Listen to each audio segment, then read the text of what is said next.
সম্মানিত দেশবাসী, ৫ই আগস্ট বিপ্লবের পর আমরা আশা করেছিলাম দেশের সার্বিক একটা পরিবর্তন, নতুন একটা বাংলাদেশের শুভ সূচনা করা হবে। পরিবর্তনটা কতটুকু হয়েছে, আজকে ১০ মাস পরে সেই হিসাব করার সময় এসেছে। আমরা দেখেছি যে এই অন্তর্বর্তীকালীন সরকার, এই সরকারের যে উপদেষ্টারা রয়েছে তাদের উপর যে অর্পিত দায়িত্ব রয়েছে তার সৎ সামান্য তারা করতে সক্ষম হয়েছে। বিশেষ করে বিপ্লবের যে ছাত্র জনতা, কতজন ছাত্র জনতা শহীদ হয়েছে এই তালিকাটা পর্যন্ত এই সরকার করতে ব্যর্থ হয়েছে।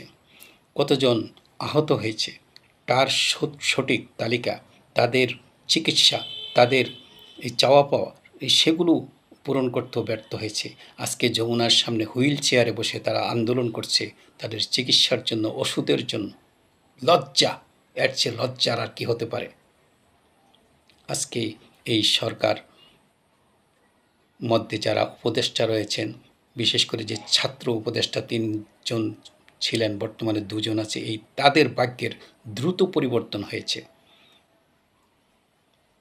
যেই ছাত্র নেতারা ছাত্রলীগের নেতা ছিলেন, যে সার্জিস আলম সহ আরও কয়েকজন ছাত্রনেতা, তাদের ভাগ্যের দ্রুত পরিবর্তন হয়েছে। তারা আজকে বিলাসবহুল গাড়ি নিয়ে চলছে। তাদের পোশাক, তাদের চেহারা, তাদের স্বাস্থ্যের যে উন্নতি হয়েছে তা হয়েছে, যথেষ্ট হয়েছে। কাঙ্ক্ষিত তাদের যে আকাঙ্ক্ষা ছিল তা তারা শতভাগ পূরণ করতে সক্ষম হয়েছে। কিন্তু পূরণ হয় নাই জনগণের আশা আকাঙ্ক্ষার, পূরণ হয় নাই সেই শহীদ যারা শহীদ হয়েছে, তারা যেই আকাঙ্ক্ষা নিয়ে যে উদ্দেশ্যে শহীদ হয়েছে তাদের সেই উদ্দেশ্য আজ এখন পর্যন্ত বাস্তবায়ন হয় নাই। যারা আহত হয়েছে তারা যেই এই প্রেরণা নিয়ে এই আহত হয়েছে, এই নির্যাতন সহ্য করেছে, সেই আশার প্রতিফলন ঘটে নাই। আজকে এই ১০ মাস পরেও সেই ফ্যাসিস্টের বিচার সেটাও শুধু এই ৩-৪ দিন আগে শুরু করা হয়েছে মাত্র। বিচার তো অনেক দূরের কথা। সংস্কার বলতে কী সংস্কার হয়েছে? কোথাও কোনো সংস্কার হয় নাই। মানে নামে মাত্র কিছু কাজ করা হয়েছে। এটা আমরা আশা করি নাই। এই সরকারের পক্ষ থেকে আমরা এই চাই দ্রুত একটা পরিবর্তন আসুক। বিশেষ করে যে নির্বাচন, সে নির্বাচন নিয়েও টালবাহানা করা হচ্ছে। সে নির্বাচনের রুটম্যাপ দ্রুত দেওয়া হোক।